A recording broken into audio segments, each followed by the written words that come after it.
Hello साथियों, नमस्कार। मैं नंदू सिंह। जैसा कि हम पढ़ रहे थे कारक, और कारक का जो भाग एक है, पहला भाग हम पढ़ चुके हैं। भाग एक पहले ही पढ़ चुके हैं और आज कारक का हम भाग दो पढ़ेंगे। और देखिए, ये अति महत्वपूर्ण है, अति महत्वपूर्ण टॉपिक है। यहाँ से जो अपादान कारक में से तो कई बार सवाल पूछा जा चुका है अपादान कारक को लेके। तो हम शुरू करते हैं। यदि आपने अब तक चैनल को सब्सक्राइब नहीं किया है तो दोस्तों सब्सक्राइब ज़रूर कर लेना और बेल आइकन को भी प्रेस कर लेना। तो आइए हम अध्ययन करते हैं। देखिए, कारक और कारक में अपन अपादान कारक, संप्रदान कारक तक हम भाग एक में पढ़ चुके हैं। वहाँ आप चैनल की प्लेलिस्ट में जाके या डिस्क्रिप्शन में लिंक को प्रेस करके देख सकते हैं। वाईफाई समर्पण यूट्यूब चैनल में आप देख सकते हैं। तो आइए हम शुरू करते हैं। देखिए, अपादान कारक, केवल आप इस एक अपादान शब्द के ऊपर ही ध्यान दीजिए। यह शब्द ही काफ़ी है समझने के लिए। अपादान का अर्थ है कि अलग होना, किसी चीज़ से पृथक होना या अलग होना। तो इसका अर्थ क्या है? पृथक होना या अलग होना। जब संज्ञा या सर्वनाम से के रूप से एक वस्तु होती है और दूसरी वस्तु या व्यक्ति से अलग होने या फिर तुलना करने का भाव हो। देखिए कौन कौन से भाव हो कि या तो फिर आप अलग का ध्यान रखिए, दूसरा तुलना करने का भाव हो, या फिर देखिए और भी कई जो कारण हैं जिनके कारण अपादान कारक होता है। एक तो हमने पृथक देख लिया, दूसरा तुलना देख लिया, एक होता है घृणा यानी नफरत के रूप में, या फिर भय का वेरी इंपॉर्टेंट कर लीजिए। भय के योग में अपादान कारक आता है, पंचमी विभक्ति आती है, वेरी इंपॉर्टेंट है। ये सवाल पता नहीं कितनी बार पूछा जा चुका, बार पूछा जा रहा है परीक्षा में। तो आइए हम आगे देखते हैं। देखिए, अपादान कारक की विभक्ति, अपादान कारक की विभक्ति क्या है? से, अलग होना से। लेकिन हमने करण कारक में भी की विभक्ति भी क्या पढ़ी थी? से पढ़ी थी। करण कारक की विभक्ति भी से थी, जैसे कर्ता ने कर्म को करण से, और अपादान कारक की विभक्ति भी क्या है? से। दोनों में समान से है। लेकिन अंतर क्या है कि अपादान कारक में से विभक्ति का प्रयोग अलग होने के योग में, जबकि करण कारक में से विभक्ति का प्रयोग एक साधन के रूप में होता था। किसके रूप में? साधन के रूप में। जैसे छात्र बस से विद्यालय जाते हैं, बस से विद्यालय जाते हैं, इसका मतलब ये एक साधन से जाते हैं, तो यहाँ करण कारक होगा। ठीक है, तो दोनों में यही अंतर है। फिर देखिए, पृथकता के अलावा अन्य अर्थों में भी अपादान कारक का प्रयोग होता है।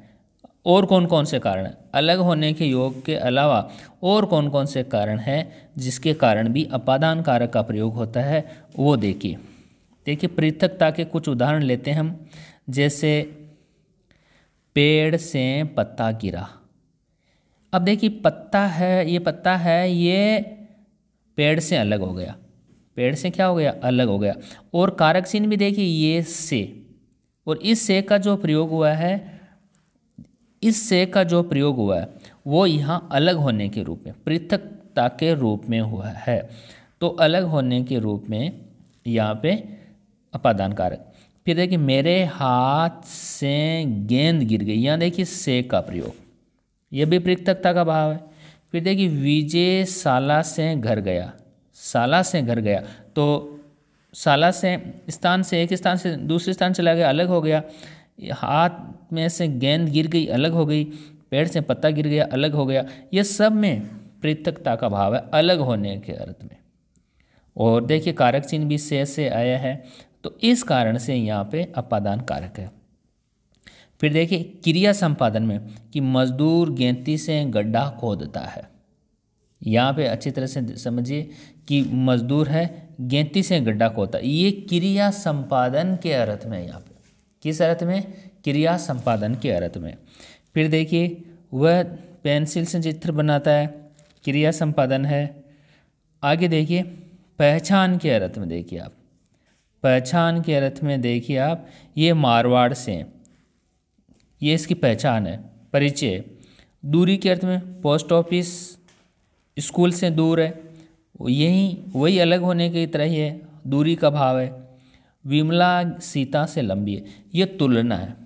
अब यहाँ वेरी वेरी इंपॉर्टेंट आपको ध्यान रखना है कि ऐसे मामले में आपको क्या करना है। देखिए कि क्या है, देखिए सबसे पहले तो कि तुलना के अर्थ में अपादान कारक होता है, लेकिन तुलना जब दो में से की जाए, ध्यान रखना, दो में से तुलना की जाए या दो में से एक को श्रेष्ठ बताया जाए तभी ही अपादान कारक होता है। अन्यथा बहुत व्यक्तियों में से एक को श्रेष्ठ बताए या बहुत में से एक को श्रेष्ठ बताए या तुलना करें, तब हमेशा ध्यान रखना अधिकरण कारक होता है। लेकिन यहाँ दो में से एक को श्रेष्ठ बताया है, तो यहाँ देखिए ये विमला है, ये सीता है, इन दोनों में तुलना की गई, कितने जनों में, दो व्यक्तियों में, इस कारण से अपादान कारक है। यहाँ ध्यान रखना दो में से। जैसे और भी कई उदाहरण है, जैसे राम श्याम से अच्छा गाता है, अच्छा गाता है। अब देखिए ये तुलना दो के बीच में, राम और श्याम के बीच में, और दो की तुलना में अपादान कारक ही होगा। और भी देखिए आप शिक्षा के अर्थ में कि जब शिष्य गुरु से शिक्षा ग्रहण करता है, तो ये ग्रहण करने में शिक्षा के अर्थ में आया है। इसके अलावा देखिए वेरी वेरी इंपॉर्टेंट जो बार बार एग्जाम में पूछा गया है, वो देखिए कि भय के योग में, भय या फिर डर के योग में, वेरी वेरी इंपॉर्टेंट कर लेना, भय या डर के योग में हमेशा अपादान कारक ही होता है। जैसे मैं एक उदाहरण लिख रहा हूँ कि देखिए, वह सिंह से भीत हुआ, भीत का अर्थ हुआ डरा, डर गया। अब यहाँ आपको दिखने में देखिए वह सिंह से भीत हुआ, और इससे के कारण करण कारक कर देते हैं, लेकिन ये गलत है, क्योंकि यहाँ अपादान कारक ही होगा। कारण क्या होगा, भीत के योग में, भीत यानी भय के योग में, भय के योग में आपको पंचमी विभक्ति ही करना है, अपादान कारक ही करना है। एक उदाहरण और लीजिए, जैसे देखिए छात्र सर्प से डरता है, छात्र सर्प से डरता है। अब हम गलती क्या करते हैं, देखिए छात्र सर्प से डरता है, इस वाक्य में यदि अब कारक पूछे तो हम करण कारक कर देते, इससे को दे करके, इससे को दे करके। करण कारक नहीं होगा, अपादान कारक ही होगा। कारण क्या होगा, डरता है, डरने के योग में, भय के योग में। तो ये अति महत्वपूर्ण है कि डर या भय के योग में आपको जब वाक्य में ऐसा महसूस हो कि डर या भय का योग है, तो आपको अपादान कारक ही करना है। इसके अलावा भी देखिए हम और भी देखते हैं कि यदि कोई वस्तु कहीं से जैसे निकल रही हो, तो उसके योग में भी यही हो। जैसे गंगा हिमालय से निकलती है, देखिए गंगा हिमालय से निकलती है, ऐसे में भी हमें कौन सी अपादान कारक ही करना है, ठीक है, अपादान कारक ही करना है। और देखिए अब आपके जो कन्फ्यूजन होगा वो किस प्रकार का कन्फ्यूजन होगा, ये भी मैं हल कर देता हूँ, क्योंकि आपको जो से विभक्ति है, से है, इस कारक चिन्ह के कारण ही कन्फ्यूजन होगा।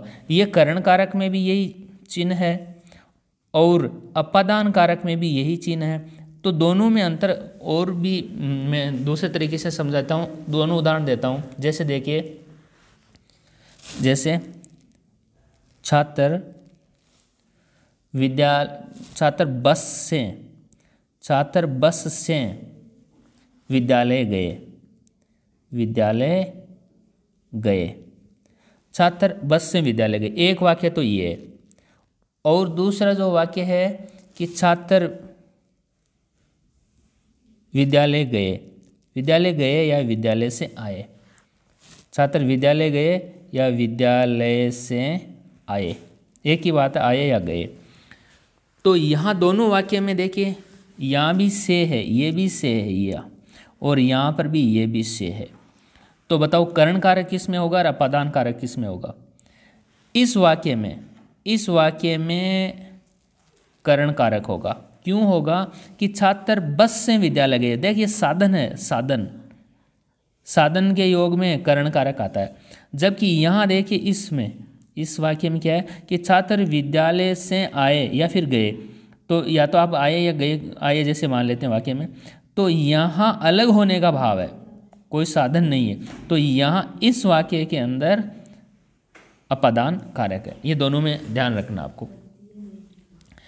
इसी प्रकार से देखिए संबंध कारक के बारे में देखिए, शब्द का वह रूप जो दूसरे संज्ञा या सर्वनाम शब्दों से संबंध बतलाता है, वही क्या होता है? संबंध कारक होता है। यहाँ आप देख सकते हैं, सबसे पहले आप यहाँ देखिए संबंध, किसी के साथ संबंध बताना, रिश्ता बताना, वही संबंध कारक है। और संबंध कारक का जो कारक चिन्ह है वो भी देखिए शब्द का वह रूप जो दूसरे संज्ञा या सर्वनाम शब्दों से संबंध बतलाए, यानी दूसरे संज्ञा या सर्वनाम शब्दों से संबंध बतलाए, वही संबंध कारक होता है। और संबंध कारक की विभक्ति क्या होती है? का, के, की। ये ध्यान रखो, वेरी वेरी इंपॉर्टेंट है। साथ में रारेरी भी होता है, नानेनी भी होता है, लेकिन महत्वपूर्ण ज़्यादा का, के, की, इसमें से ज़्यादा होगा। का, के, की, रारेरी या नानेनी, यह संबंध कारक के कारक चिन्ह है या कारक की विभक्ति है। अब देखिए संबंध कारक का प्रयोग कहाँ कहाँ पे होता है। देखिए ये एक दूसरे के साथ संबंध बताते हैं।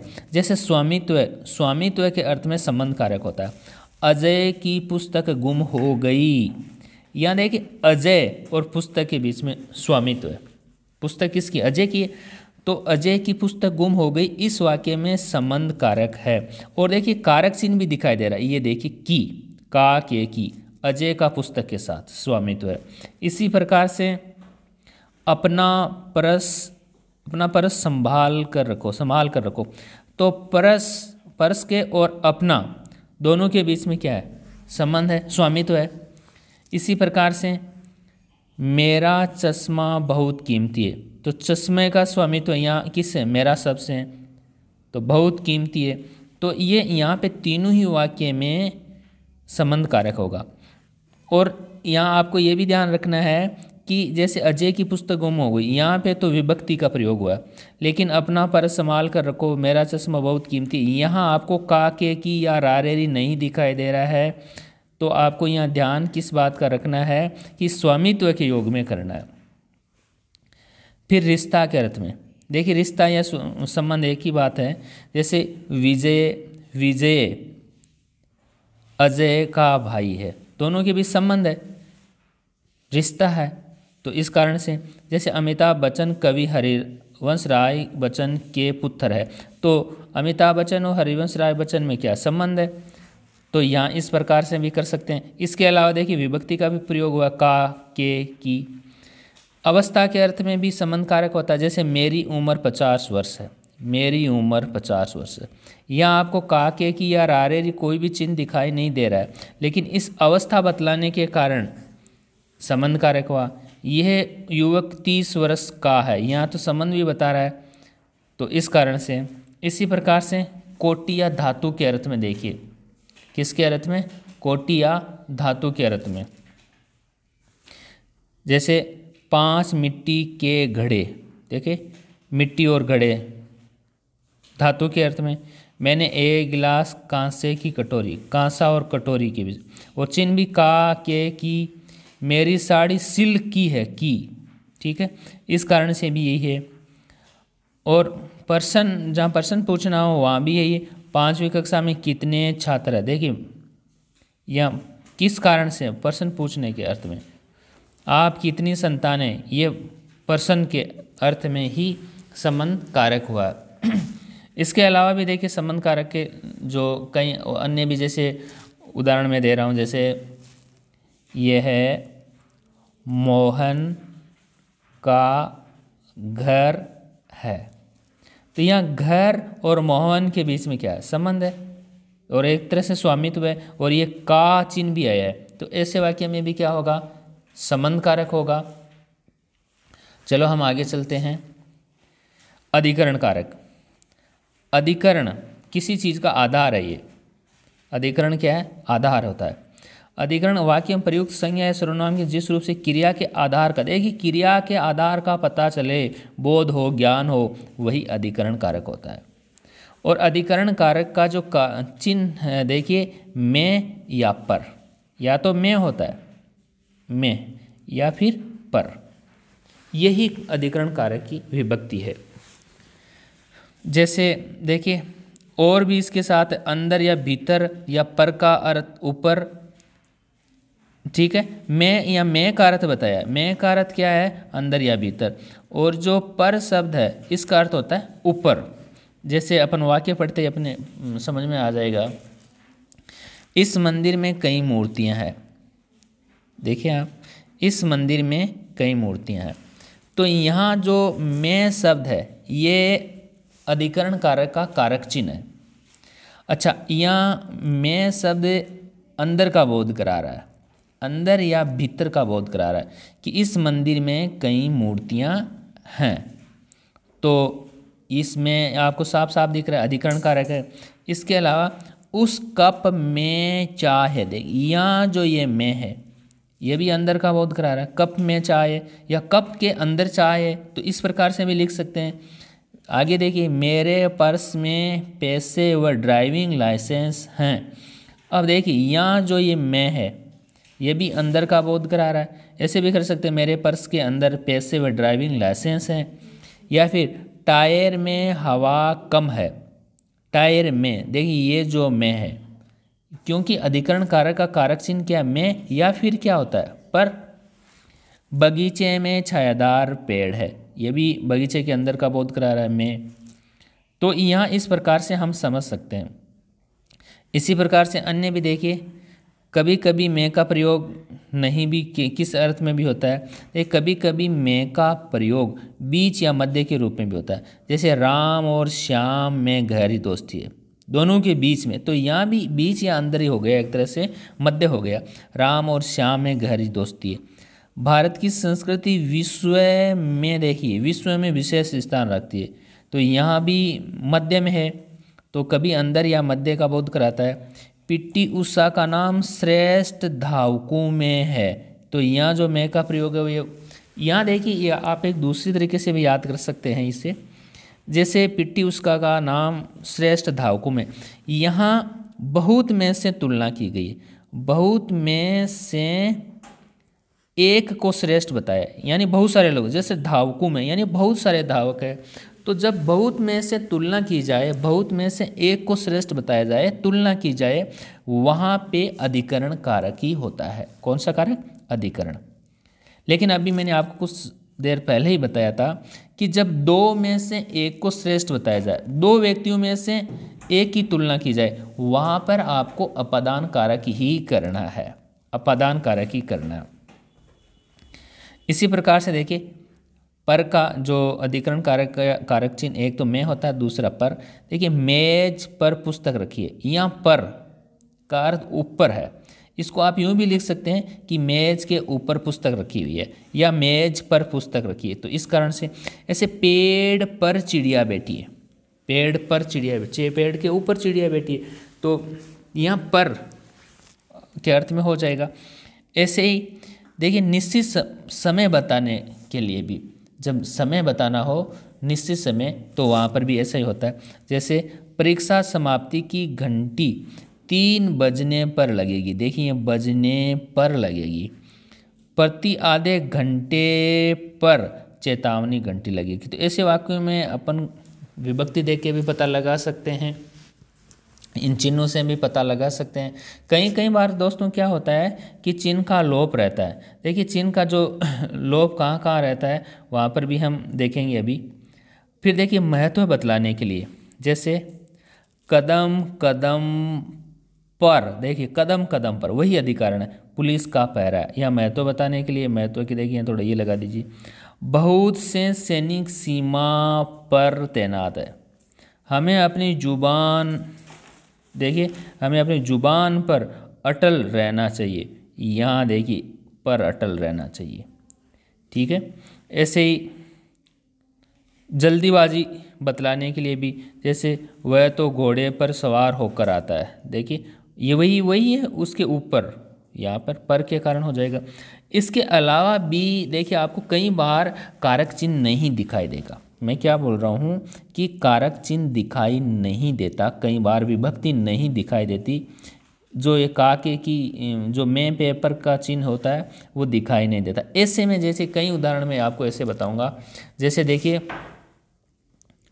उस जगह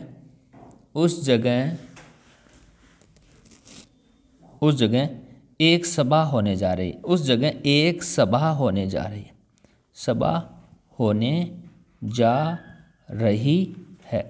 ऐसे में क्या हमें एनालिसिस करना चाहिए कि उस जगह एक सभा होनी चाहिए। अब देखिए कारक चिन्ह यहाँ तो अधिकरण कारक का मैं भी नहीं है और पर भी नहीं है, तो कैसे पता लगाएं? तो इसका एनालिसिस करते हैं ना अब इसी वाक्य का। तो देखिए एनालिसिस कीजिए, आप विश्लेषण कीजिए कि उस जगह पर, यूँ भी लिख सकते हैं ना, ये यहाँ पर छिपा हुआ, देखिए ये पर छिपा हुआ है, लेकिन हम विश्लेषण करके पता लगा सकते हैं कि उस जगह पर एक सभा होने जा रही। तो ऐसे वाक्य में भी अधिकरण कारक क्या होता है, कई बार क्या होता है ऐसे छिपे हुए होते हैं। आगे देखिए फिर एक होता है सने के अर्थ में, सनी धातु के अर्थ में, प्रेम के अर्थ में, जैसे पिता पुत्र से प्रेम करता है या स्नेह करता है। देखिए पिता पुत्र से स्नेह करता है, इस स्नेह धातु के योग में भी अधिकरण कारक ही होता है। हालांकि यहाँ दिखने में से दिख रहा है, लेकिन इस स्नेह के योग में क्या होगा, अधिकरण कारक होगा। और बहुत में से एक को श्रेष्ठ बताना तो भी यही होगा। आगे देखिए, अपना आगे चलते हैं। संबोधन कारक, देखिए संबोधन कारक, संबोधन आपको पता है पुकारना, बुलाना, और इसका चिन्ह होता है, उस सबको पता ही है, अरे हो भो। संबोधन कारक वाक्य में जब किसी संज्ञा सर्वनाम को पुकारा या बुलाया जाए तो वहाँ संबोधन कारक। संबोधन में जैसे पुकारने, बुलाने, सावधान रहने का भाव होता है। संबोधन कारक के विभक्ति चिन्ह देखिए, यहाँ चिन्ह सब देखिए गलत छपा हुआ है, चिन्ह को यहाँ इसको काट के यूँ सही करिए। देखिए कुछ प्रिंटिंग छपने में हो जाती है, चिन्ह इस प्रकार से होगा, है क्या हलंत लगती है, ठीक है, न पूरा आता है आधा आता है। तो हे, अरे, ओ, ये संबोधन कारक के चिन्ह है। और यहाँ देखिए आपको विस्मय आदि बोधक चिन्ह मिलेगा इस प्रकार से, सब जगह ये इस प्रकार का चिन्ह मिलेगा, ये खड़ीपाई और इसके नीचे एक हल्की सी बिंदी मिलेगी। तो आप देख ही लीजिए यहाँ पे, जैसे हे भगवान, देखिए ये कारक, ये संबोधन, कैसा जमाना आ गया, हे ईश्वर, देखिए पुकारा गया, संबोधन किया गया। अरे अरे, देखिए ये चिन्ह देखिए आप क्या कर रहे हैं, अरे गुरुजी आप इधर कैसे हैं, देखिए इस चिन्ह से, अरे अरे, ओ, अरे ओ भाई, यहाँ सब देखिए ये पुकारने वाले, अरे ओ वो सब है, अरे। तो इन चिन्हों को देख करके और इन शब्दों को देख करके आप संबोधन कारक का पता लगा सकते हैं, इतना ये जटिल भी नहीं है। तो सीधा आप याद रखिए कि ये संबोधन में, पुकारने में होता है। अब कर्म कारक देखिए, कर्म और संप्रदान कारक में अंतर, ये मैं आपको पहले बता चुका हूँ, एक बार मैं फिर रिपीट कर रहा हूँ कि कर्म कारक में और संप्रदान कारक में अंतर देखिए आप, दोनों में किस प्रकार का अंतर होगा कि कर्म कारक में को विभक्ति का प्रयोग होता है, जैसे कर्ता ने कर्म को, ठीक है, लेकिन को का प्रभाव कर्म पर पड़ता है, को का जो प्रभाव होता है वो किसके ऊपर पड़ता है, कर्म के ऊपर पड़ता है। ये हम पहले भी पढ़ चुके हैं। जैसे आप कोई भी वाक्य लीजिए, जैसे राम ने, अपने पढ़ा था, राम ने रावण को मारा, यहाँ जो को का प्रभाव है किसके ऊपर पड़ा है, कर्म पे पड़ता है, ठीक है। और कर्म कारक में देखिए संप्रदान कारक में और क्या होता है कि संप्रदान कारक में को विभक्ति से कर्म को कुछ प्राप्त होता है, को विभक्ति लगाने से इसको कुछ प्राप्त होता है। जैसे अपन कोई भी ले सकते हैं, जैसे देखिए राजा ने भिखारी को वस्त्र दिए। अब देखिए यहाँ जो को लगाया हमने, यहाँ पे क्या हुआ है, यहाँ पर देखिए कर्म को कुछ प्राप्त हुआ है। देखिए कर्म कौन, भिखारी, ये राजा कौन है, करता है, तो भिखारी को प्राप्त हुआ है क्या, वस्त्र प्राप्त हुआ है। तो इन दोनों में थोड़ा ध्यान रखना है आपको, क्योंकि कई बार अपन केवल विभक्ति चिन्ह या विभक्ति देख करके ही हल करते हैं, उससे कई बार गलती हो जाती है, तो उसके भाव को भी समझना है। फिर देखिए कर्म कारक में को विभक्ति का फल कर्म पे पड़ता है, भाई नाम ही कर्म कारक है तो फल भी कर्म पे ही पड़ेगा। पर संप्रदान कारक में को विभक्ति कर्ता द्वारा देने का भाव होता है, कर्ता द्वारा देने का भाव होता है, ठीक है। जैसे देखिए सीमा ने कविता को पेन दिया या पुस्तक दी। अब देखिए यहाँ देने वाला कौन है, सीमा, तो संप्रदान कारक में को विभक्ति कर्ता द्वारा देने का भाव करता है, तो कर्ता यहाँ सीमा है, और ये देखिए किसको, कविता को कुछ दे रहा है और कविता को प्राप्त भी हो रहा है। तो ऐसे में को भले ही यहाँ को चिन्ह आया हो, लेकिन संप्रदान कारक होगा इस वाक्य में, तो इनका ध्यान रखना है। ऐसे देखिए कन्फ्यूजन और किस किस में होता है कि करण कारक में और अपादान कारक में अंतर क्या होता है, क्योंकि दोनों का ही चिन्ह क्या है, विभक्ति क्या है, दोनों की जो विभक्ति है वो से है। दोनों की विभक्ति क्या है, करण कारक में देखिए कर्ता ने कर्म को करण से, और अपादान में भी से, लेकिन करण में जो से आता है वो एक साधन के रूप में होता है, और जो अपादान में आता है वो अलग होने के रूप में, पृथक के रूप में। जैसे करण कारक में से क्रिया का प्रयोग एक साधन के रूप में होता है, जबकि अपादान में से अलग होने का भाव होता है, ठीक है। यह हम दोनों ही क्लियर कर चुके हैं। फिर देखिए कि करण कारक से जो ये से विभक्ति है, क्रिया का फल प्राप्त होता है, ठीक है। क्रिया का क्या प्राप्त होता है, फल, क्रिया का फल प्राप्त होता है, इससे करण कारक की बात कर रहे हैं हम, ठीक है। और जैसे अपन इसके बारे में काफ़ी उदाहरण पढ़े थे, आपको मैं इनके बारे में काफ़ी क्लियर भी कर चुका हूँ कि जैसे सीमा चाकू से सब्जी काटती है तो उससे कुछ प्राप्त होता है, जबकि अपादान कारक से का जो है या तुलना या दूरी, डर या सीखने का भाव होता है। यहाँ जो से का तुलना है, दूरी है, डर है, सीखने का भाव होता है। जैसे वह सांप से डरता है, यहाँ जो देखिए से का प्रयोग हुआ है अपादान कारक है, क्यों है, क्योंकि यहाँ से किस साधन के रूप में नहीं आया, वो डर के रूप में आया। देखिए यहाँ दूरी, डर, डरने या सीखने का भाव, तो डर के कारण यहाँ अपादान कारक है। तो आपको सबसे ज़्यादा जो ध्यान रखना है कि भय के योग में आपको पंचमी या अपादान कारक ही करना है। ये कुछ इस प्रकार के जो महत्वपूर्ण थे। तो दोस्तों ये अपना भाग कारक का भाग 2 पूर्ण हुआ, और ये वीडियो कैसा लगा आप कमेंट बॉक्स में कमेंट करें, लाइक करें और शेयर भी ज़रूर करें दोस्तों, साथ में सब्सक्राइब ज़रूर कर लें साथियों। आज की वीडियो में इतना ही, धन्यवाद।